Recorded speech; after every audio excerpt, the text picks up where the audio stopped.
Hey everyone, this is Kevin from thechesswebsite.com, and today we're going to be going over the Adelaide counter gambit. If you're not familiar, it is a counter gambit to the King's Gambit, one of my favorite openings as white. So what better video to make than how to counter my favorite gambit. The King's Gambit, if you're not familiar, starts out with e4, e5, and then f4, saying, go ahead and take my pawn here. But black does not have to take that, and if you go down the King's Gambit decline lines, the more popular line is knight to c6. So yeah, I'm going to go ahead and protect this pawn right here, but I'm just not going to take this pawn. Maybe they prefer this line, or maybe they just don't know what you're up to and they don't trust you, and so they play knight to c6. Knight to f3, doesn't matter if they take or they don't take here on f4. Knight to f3 is an extremely common move for whites, what I usually will recommend to people playing the King's Gambit. And this is where the Adelaide counter gambit comes in. Most people are going to be playing d6, but that's not fun. The Adelaide counter gambit is fun, and that is f5. It's kind of in this weird spot of who's going to make a move first, how does white correctly respond, how does black have a strong attack here, and black has a very, very good game here. And so this is why I like this. If you're going to be playing gambits, I think it's always good to have some fun, especially if you can have a very strong game. So we'll go ahead and get into some of the main lines that you will see. Now, what they should be doing is taking here on f5, and we'll show the mistakes they can make if they don't take here. But the main line would be to take with their pawn, and then you're going to push forward with e4, attacking their knight. Now, they have lots of options they can move with their knight. One would be to bring the knight here to g5, attacking the pawn on e4. Now, as black, we would like to just play our pawn up here to d5, defending this pawn, having a good central control of the board.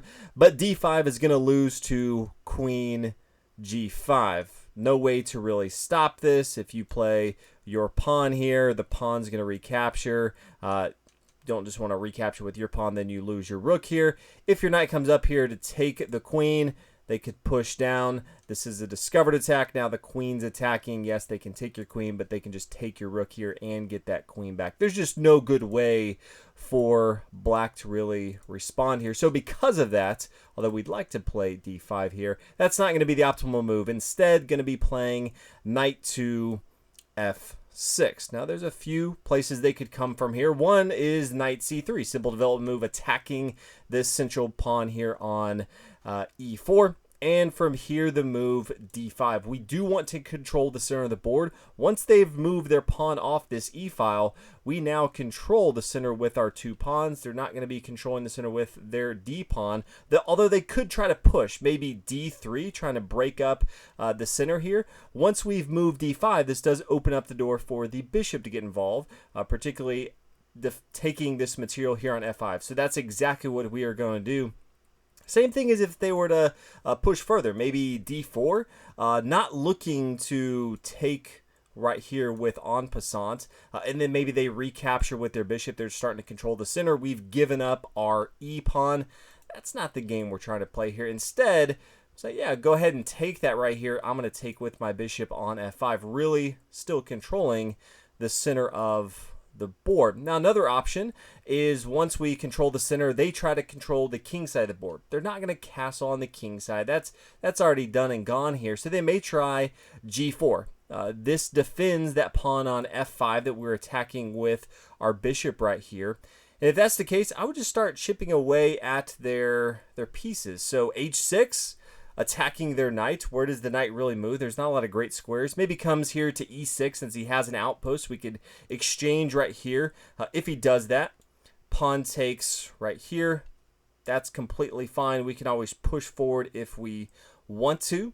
That is an option that we have, just d4. And now where do they really move? That's excellent. Now, we're attacking the knight here, and if the knight comes back to e2, okay, well, great. Now that's blocking the queen from defending this pawn on g4. We can take freely with our knight right here. If instead the knight comes to b5, Okay, well now the pawn can come to a6. Now you force the knight back here to a3.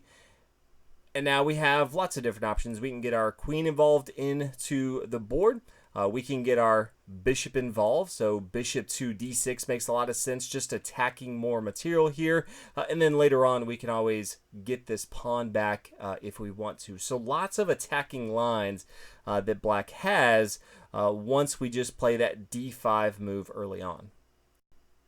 Now let's say they don't play knight to c3. Maybe they initially come out the gates and they want to break up the center of the board. d3, I'd still play d5. Controlling the center, opening up for a bishop to get involved into the game is going to be extremely key. Now if they want to play knight to c3, similar move order as we've seen before, bishop takes on f5. Same setup. Now if they decide, yeah, I'm going to go and take this material right here, unfortunately, you do have to take. Many times we'll try to recommend a move so you don't have to exchange queens on the board, but in this case, you really do need to, and you also need to take with your knight. If you do take with your king, just be prepared. They are going to fork you and win your rook. So don't like having to bring the knight back since we just developed it here, but knight to d8 is going to be the move right here. Instead of d3, if they were to start with d4, this is another spot where I recommend not playing en passant. Now, en passant, if you're not familiar, you have one move and one move only to take here on d3. It's a diagonal, but this is a legal move. Once they take it with their bishop, they're really controlling the center. Think about how much different this board state is than if we let that go, don't en passant here, and then just play d5. Controlling the center, attacking with our bishop right here, and then where do they go from here? So a very strong setup from black. Now we'll come back to this position right here after we push forward on e4. They also have the option to bring their knight to e5. This is an outpost here. Instead of attacking the pawn on e4, they could say, I'm not even going to worry about that. I'm going to attack this knight on c6 and just try to be a nuisance in the center of the board. From here, I would play knight to f6 for the same reasons that we talked about. The queen coming down to h5 is going to be detrimental to our game. We're just going to lose too much material. So after knight to f6, well, now they have a couple options. Maybe they play d4. Okay, now I'd play d6. You're more worried about kicking this knight away than you are controlling the center of the board. Since the pawn's not under attack, you don't need to defend it as much with d5. Both of these moves are opening up for your bishop to get involved. So d6 is going to be completely fine. Does force the knight to move here. I mean, you could always play bishop down to b5, but more than likely the knight is going to move. It could capture here. That's completely fine. You're just going to recapture. Maybe knight to c3 here, but then bishop takes on f5. You have a really strong center of the board. If instead they don't want to capture, maybe they come back to c4. You're still same thing. Going to take your bishop here on f5. Have a very strong game. Now, if we come back, they also have the option instead of d4 to still control this king side of the board with their pawns. Now after g4, a little tricky move here. And there was a variation earlier that you could have used it on, but I prefer the options that I went over here. But if they play g4, and many people will do this, I recommend h5. And it looks weird if you're playing in person. You can always move and then be like, dang it. Because if they take with their pawn, it maybe look like a mistake. You're just giving up free material, but you're actually going to have a dominating board presence after queen to h4 check. There's no real good squares to move here. King to e2, and then queen takes. King, where does it really go from here? Maybe it comes back to e1, queen h4 check. King comes up here. Bishop to c5, threatening the queen to f2 checkmate. Not a lot of great squares. Maybe d4 makes sense, but then the knight takes here. Things are getting extremely bad. No good way to stop this. King d2. Queen takes f4. You get the picture. Doesn't really matter where they go. You're going to have a very good game. Some players will choose not to move their knight. In that case, they may play queen e2. Not really the best move. It does block off their light square bishop from getting involved into the game, but it says, yeah, you're attacking my knight. I'm going to go ahead and pin down your pawn to the king. I wouldn't worry too much about it. The pawn is under attack, so in this case, I would recommend d5. We're usually playing it up this far if the pawn is under attack. Knight's still under attack. Don't really matter where they move. We're still threatening to take this pawn here on f5. So knight to e5. Sure, bishop's going to take right here. It's just not the strongest move from white, so you don't see it too often. And now, how does white really continue? If they want to take the knight, that's fine. Black has a really strong center. They can get their dark square bishop involved into the game. Knight to f6 here. White's going to have to move his queen just to get his bishop involved into the game. This pawn right here on f4 is kind of all by him lonesome, so it's just not the best move at all. Now, if we come back, instead of actually taking with the pawn here to f5, another option they have is to take with their pawn to e5. This is going to be a huge mistake, but some people look at it and they're like, I just have no idea how to take here. I feel like I should take something, so they take towards the center of the board, which many times that's how you've heard to capture. Not really how you want to be doing it in this spot, mostly because after we take their pawn, they're under attack, and there's no good squares for the knight. You could kind of look at all the different options. All of these squares are both attacked by the black queen. You don't want to bring it over here to d4, just falls to the knight here. So it's going to come back to g1. Not the best spot you want. Knight takes on e5, maybe knight c3 development, knight to f6 here. All of a sudden, black is up in material here in the counter gambit, trying to give up material, and they just have a much better board state. So this is going to be very, very good for black. They also don't have to take either of these pawns. There's a couple moves that you could see. The first one is knight c3. A lot of players just like to play a simple development move and not get into any crazy lines they're not familiar with. If this is the case, you're still going to be taking here on e4. Taking the central pawns is always key. Attacking the knights right here. This would be extremely awful if they played knight to g5 under attack, and they say, yeah, I'm just going to go ahead and now double attack right here. My knight is safe, just because that loses to d5. Now this has solidified the central pawns. We just have so many threats on board. We can now push forward to this knight right here, just not getting the material back that they'd want. Black is now at material, controlling the center. White has nothing for that loss in material. They're usually not going to do that. Instead, they'll probably take here on e5, gets that material back, does have an outpost here on e5. If that's the case, I would play knight f6, some of the reasons we've talked about before, making sure the queen doesn't come get involved into the game. Now, if they want to block off the center or attack the center, maybe d3, we could play bishop here, b4, pinning down the knight. If it doesn't play his pawn here, you don't have to bring your bishop, but this is pinning down material. If they do decide to take, we could always play queen to e7. Yes, we are pinning down this knight, so we can always take here, and they can't recapture with their knight, but this does that plus some. We can now take with our knight here. Once they recapture, we can always recapture with our queen. Just gets more pieces involved into the game. Also defends this bishop here on b4 if we ever need it to.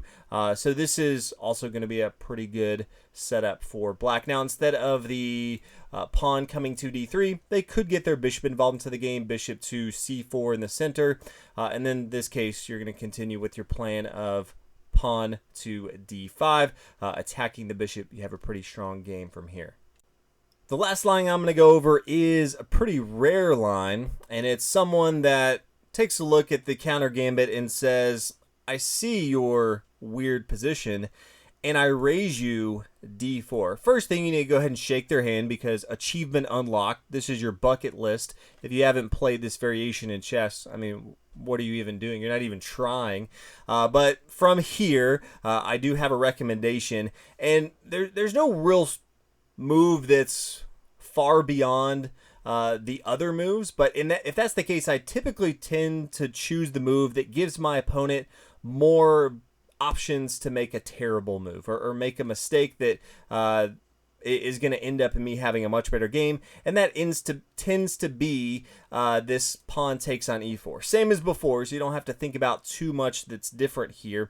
The reason is sometimes if you play pawn takes on e4, they will say you're attacking my knight. I'm going to go ahead and push forward with d5. I have a defender with my queen. You attack my knight. I'm going to go ahead and attack your knight. The problem is that's going to lose for white. We're going to take their knight. They're going to take our knight, and then we're going to play queen to h4 check.